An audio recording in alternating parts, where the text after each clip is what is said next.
दुर मोहम्मद उसको वजीर तालीम थे। अच्छा। उन्होंने कहा आपसे नहीं मिलना है, हमें जुल्फिकार अली भुट्टो चाहिए। वो वाह। है मीटिंग में, बोले उनको कह दो कि लहरी से स्टूडेंट का एक वफ्द आया है। तो वो वाह। मीटिंग छोड़कर आ गए और उन्होंने कहा कि भाई क्या मसला है। बोला हमारा सर हमें डीसी जो लोअर सेकेंडरी उसको सेकेंडरी बनाना है। बोले वाह। ये इतना सारे काम तो वजीर तालीम तो खड़े हैं। बोले आप हुक्म करेंगे तब वो काम करेंगे ना। रशीद अहमद लाशारी साहब, बहुत जिन्होंने तकरीबन 25-30 फिल्मी सिंधी स्टोरी लिखी थी, माशाल्लाह। फिल्मों की। उसके नगमे भी लिखे थे उसके बाद।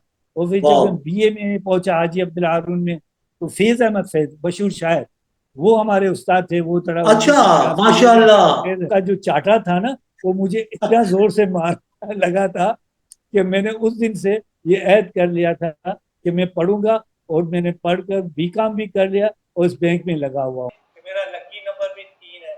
19 जीसीटीओ में दाखिला लिया था और 1963 मैट्रिक में पास हुआ था। 1973 उसमें मेरा एजुकेशन में प्रमोशन भी हुआ था। मुझे इंचार्ज बनाया गया। 2003 में ये मैं डिस्ट्रिक्ट एजुकेशन ऑफिसर के मैं अंडर में भी रह चुका हूँ। इससे तैयारी के 123 स्कूल मेरे अंडर में थे। ये 1937 का स्कूल है। डी से मुराद डी, सी से। तो आज ये पहली भी जो है ना कई स्टूडेंट्स की सॉल्व हो गई होगी। ना बच्चा जब तक शरारत नहीं करे तो मालूम ही नहीं होता। बगदादी थाना था, उसके क्वार्टर के बच्चे थे। बिल्कुल। बच्चे जो है ना वो ये समझते कि हमारे वालिद साहब जो है ना वो थाने में है। 4 साल पहले मैट्रिक किया था उसने। तो वो अचानक सामने आया, उसके साथ उसकी बेगम भी थी और वो बच्चा भी था। तो वो आते ही मेरे पैरों पर गिर पड़ा। तो स्टैंड पर खड़ा किया और पाँव पर गिर पड़ा।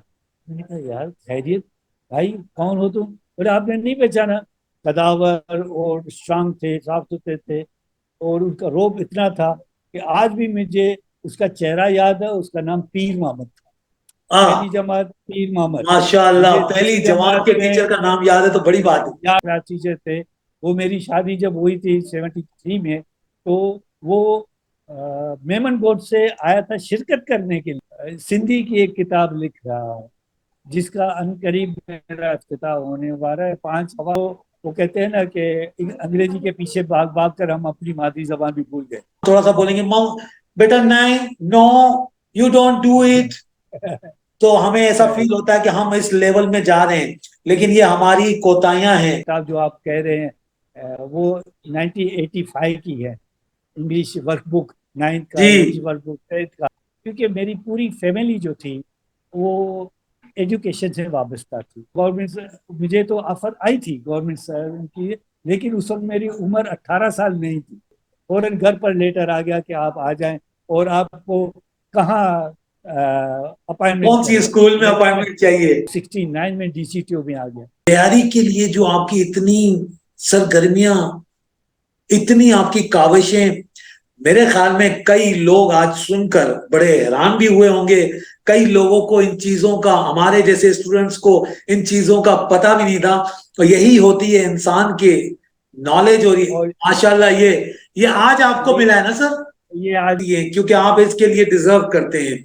और माशाल्लाह अल्लाह ताला आपको सेहत दे, माशाल्लाह अल्लाह ताला आपको और ऐसे कई इनामात से नवाजे। हमारी हमेशा दुआ रहती है, लेकिन हम आपको सलूट जरूर करेंगे।